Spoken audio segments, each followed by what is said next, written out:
राष्ट्रविरोधी आणि हिंदू विरोधी म्हणत आवाज दाबण्याचा प्रयत्न करण्यात येत असून सरकार दुर्बलांचा छळ करत असल्याचा आरोप काँग्रेसचे उपाध्यक्ष राहुल गांधी यांनी केला आहे. एफटीआयआयच्या विद्यार्थ्यांनी गजेंद्र चव्हाण यांच्या अध्यक्षपदावरील नियुक्तीनंतर आंदोलन सुरू केलं आहे. आंदोलनकर्त्या विद्यार्थ्यांना पाठिंबा देण्यासाठी काँग्रेसचे उपाध्यक्ष राहुल गांधी आज पुण्यात येऊन आंदोलनकर्त्या विद्यार्थ्यांची भेट घेतली.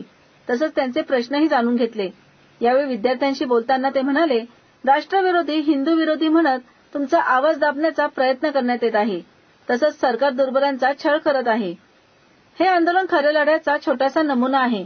ते पुढे म्हणाले, तुम्हाला मान्य असेल तर ठीक, नाही तर तुम्हाला फोडण्यात येईल. अशा पद्धतीनं चर्चा करण्यात आली. हे केवळ एफटीआयआयमध्येच नसून देशातील इतर उच्च शैक्षणिक संस्थांमध्येही, सुसंस्कृत संस्थांमध्येही असेच प्रकार चालतात, असा आरोपही गांधी यांनी यावेळी केला. यहाँ मुझे स्टूडेंट्स ने बुलाया और काफी अच्छी चर्चा हुई. 2-3 फिल्में भी दिखा दी मुझे. बहुत अच्छा काम करते हैं.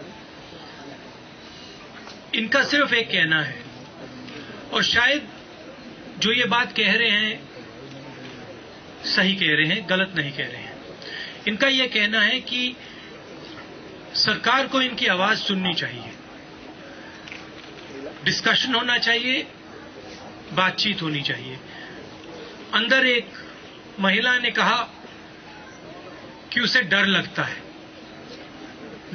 है कि उसको यहां बाहर जाते हुए कोई मार दे, सरकार का दबाव पड़ रहा है. ऐसा हिंदुस्तान हम नहीं चाहते हैं. बातचीत का हिंदुस्तान, भाईचारे का हिंदुस्तान चाहते हैं. और खासतौर से जो हमारा भविष्य है, जो युवा हैं, जो यहां सिर्फ पढ़ाई कर रहे हैं,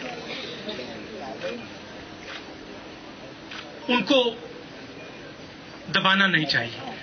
सरकार छोटी नहीं होगी इनसे बात करने से, शायद उनका कद बढ़ेगा ही. जर पंतप्रधान नरेंद्र मोदी यांनी गजेंद्र चव्हाण यांची नियुक्ती केली असेल तर भाजपमध्ये कोणीही त्याला विरोध करू शकत नाही, असेही गांधी यावेळी म्हटले. विद्यार्थ्यांच्या प्रतिनिधीशी बोलताना राहुल गांधी यांनी प्रथम विद्यार्थ्यांची मतं जाणून घेतली. काँग्रेसच्याही कार्यकर्त्यांकडून नरेंद्र मोदी यांच्याविरुद्ध घोषणा सुरू होत्या. काही वेळ तणावाचं वातावरणही निर्माण झालं होतं. सी मूव्हीज अँड न्यूजसाठी प्रतिनिधी सज्जाद सय्यद, पुणे.